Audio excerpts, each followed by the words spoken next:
Yeah, so look at Dior, if you could pull that up really quick. Dior has an incredible story. I had the chance to meet her. Actually, she came over to my house. We did this great interview. Long story short, she grew up in Brazil with nothing. She ended up having to leave Brazil because of some terrible things that happened in her life. She went to London, learned English, came to America. Long story short, she landed a great job and she was in PR and marketing for a great firm for 18 years. Dominated, did great, rise up through the ranks, but then she wanted to have a baby. And she said she didn't want to be in corporate America. She had a baby. She quit the job and her son was 3 years old. And she said at 3 years old, she's like, I love being a mama, but I'm also, I'm a, you know, a boss babe or whatever she called herself. She's like, I need to accomplish. I need to go back into the world and but she deliver value. But she said, but I don't want to go back to corporate America. I don't want to go to corporate America again. I don't want a 9 to 5. I'm going to raise my son, not somebody else, but I still want to impact. I still want to bring in income. Perfect timing. She watched Tony and I last year. She got. By the way, she didn't think she had an expertise when she got the program. Yeah, right. she didn't. She didn't realize I got 18 years in this area where I could really help other people. That's what happens for people. I got to sit down with her. So here's what she did. She wanted to combine a couple things. She said, I've been in PR and marketing forever. I am an expert. And now she's done 6 high-end masterminds like Lisa, but she goes back to Brazil and she's given back to her home country by helping business owners in Brazil have better marketing and PR strategy. And what's so cool, she's doing them here and she's doing them there, and she wants to do some live there. So each quarter she goes back to her home country and helps people. It gives her a reason to go back to her home country. But she's with her son every single day, right? Doing her business. I mean, it's the absolute ideal to be able to live life on your terms.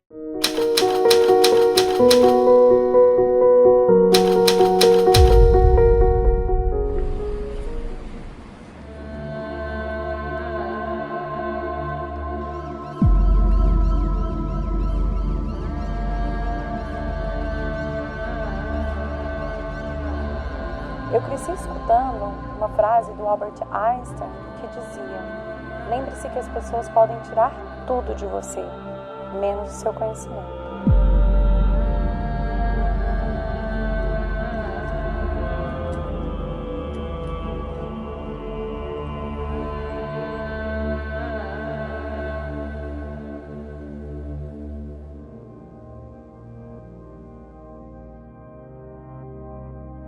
Eu sou filha de pais adolescentes. A minha mãe quando ela me engravidou, ela tinha 16 anos, meu pai 21. Eu nasci no interior de Minas Gerais e a minha mãe, por falta de trabalho na cidade do interior, ela foi morar em uma cidade maior. E eu cresci com a minha avó e meu avô.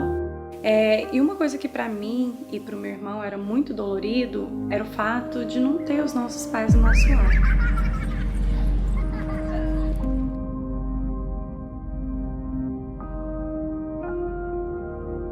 Eu, por exemplo, eu chegava em casa com um dever para fazer, a minha avó, ela é analfabeta e ela não podia me ajudar.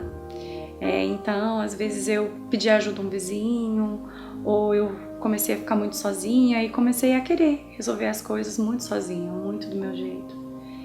E a vontade de estar com os meus pais, a vontade de morar com a minha mãe foi crescendo cada vez mais dentro de mim.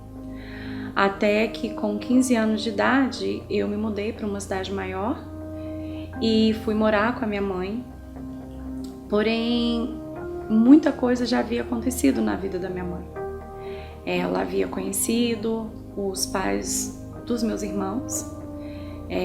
Eu tenho 2 irmãos por parte de mãe, que não são filhos do meu pai. E quando eu me mudei para morar com a minha mãe, que finalmente eu fui morar com a minha mãe, os meus irmãos estavam muito pequenos, eram bebês, e a gravação maior naquele momento da minha vida é que o pai da minha irmã tinha acabado de deixar a minha mãe. E foi uma época muito difícil, foi uma época muito complicada. A minha mãe, ela se voltou para o álcool, a minha mãe, ela se tornou alcoólatra, e eu fazia o que eu podia para ajudar minha mãe emocionalmente, financeiramente. Eu primeiro trabalhei numa loteria, numa casa lotérica, num posto de gasolina. Eu estudava à noite, fazia chocolate à noite quando eu chegava da escola para vender na escola. E nesse intervalo de sair da loteria, eu não ia para casa, eu escolhia não ir para casa, não tomar banho, não me arrumar. Eu fui fazer um curso de espanhol. Quando eu achei que nada mais poderia piorar, eu fui violentada com uma arma na minha cabeça por um estranho por volta das 7 horas da noite, em uma das avenidas mais movimentadas da cidade que eu estava morando.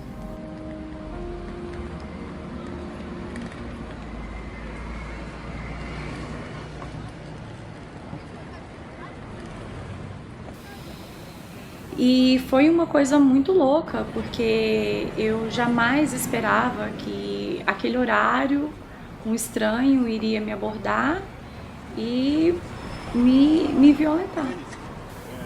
E o tempo todo que eu tava com a arma na cabeça, eu só conseguia pensar nos meus irmãos pequenos.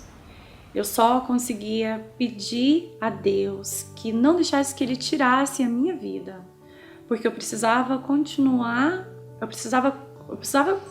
ajudando a minha mãe a cuidar dos meus irmãos. Aos poucos eu comecei a reconstruir a minha vida.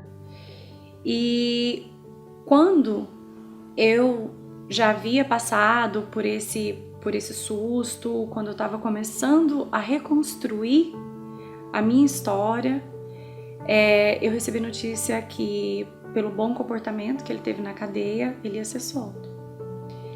Então, eu fiquei com muito medo. É um medo que hoje eu sinto muita gratidão por ter tido ele. Porque foi através desse medo que eu decidi, eu iria dar uma volta de 360 graus na minha vida. E eu também decidi que eu não queria ficar mais na cidade, que eu queria ir o mais longe possível. Que hoje eu vejo que foi a melhor decisão que eu tomei. Eu tinha um amigo que morava em Londres. Eu tinha muito pouco dinheiro e eu disse, olha mãe, eu vou mudar a nossa vida. Eu vou para Londres e eu vou continuar te ajudando com os meus irmãos e através da minha história eu vou conseguir tirar a gente de tudo isso que está acontecendo. Chegar em Londres para mim foi o máximo. A cidade é linda. As pessoas são extremamente educadas. Eu, uma menina do interior de Minas, que mal tinha visitado a capital, Belo Horizonte. Eu peguei o voo pela primeira vez na minha vida para vir para uma das capitais do mundo. Então eu estava muito feliz, eu estava muito eufórica, eu estava com um sentimento que eu consegui, que eu tinha estabelecido uma meta na minha vida e eu consegui cumprir com essa meta, que foi sair do Brasil. Porém, como tudo não é conto de fadas, eu passei uns perrengues muito grandes aqui. A princípio, a casa que eu vim para morar, que foi a casa do meu amigo, era uma casa que tinha muitas pessoas. Como muitos brasileiros que moram no exterior, vivem isso, passam por isso, morar com muitas pessoas e sempre tem, às vezes, conflitos de personalidade. E eu fiquei nessa casa por apenas um mês e eu não tinha para onde ir. E eu me lembro que eu me sentei numa praça e eu simplesmente comecei a chorar. Então, nesse momento, é um momento que eu olho para dentro de mim mesma e me pergunto, e agora? Qual que é o próximo passo? O que você vai fazer? Você vai ficar aqui na praça chorando? Não vai te levar em lugar nenhum, né? Então, eu peguei todas as economias que eu tinha, todas, e eu investi em 2 semanas de aluguel. E eu falei, eu ficando aqui, eu tenho onde morar, e eu vou correr e vou batalhar para conseguir um trabalho.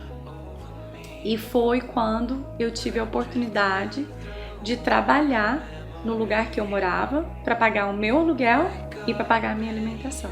Mas se você me pergunta qual foi a melhor época da sua vida em Londres, eu te diria que essa foi a melhor época da minha vida. Eu tive a oportunidade de conhecer as melhores pessoas que eu já conheci no mundo.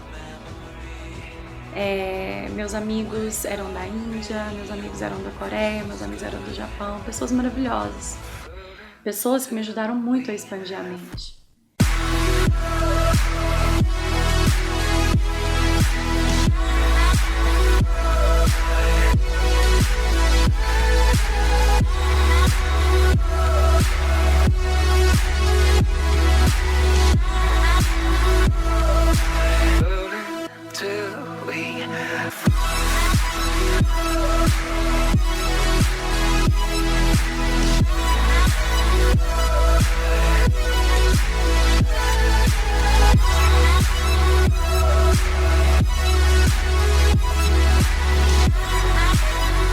A verdade é que se eu tivesse que fazer tudo de novo, eu faria.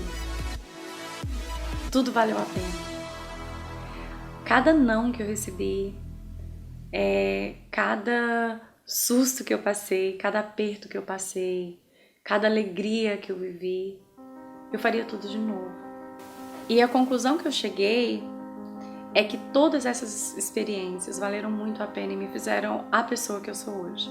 Hoje eu sou uma mãe, eu sou uma empresária, extremamente bem-sucedida nos Estados Unidos. As experiências que eu tive, tanto tristes quanto alegres, no Brasil, aqui em Londres, elas modelaram a minha personalidade. Elas modelaram a pessoa que eu sou hoje. E quando eu chego nos Estados Unidos, eu cheguei com um mindset completamente diferente. Hoje eu sou empresária, eu tenho como clientes as maiores empresas do mundo, como por exemplo a Nissan, como a Amway, como a Walmart, como o Burger King, e tive o privilégio e a honra de trabalhar com atletas como Ronaldinho Gaúcho, como a Marta, como alguns jogadores de futebol americano e ter gerenciado projetos em 58 países. Então assim, a minha missão de vida, ela sempre foi muito clara. Eu tinha tudo para dar errado. A minha história tinha tudo para ser mais uma história triste, mas deu muito certo. Sabe por quê? Porque o seu mundo muda quando você muda.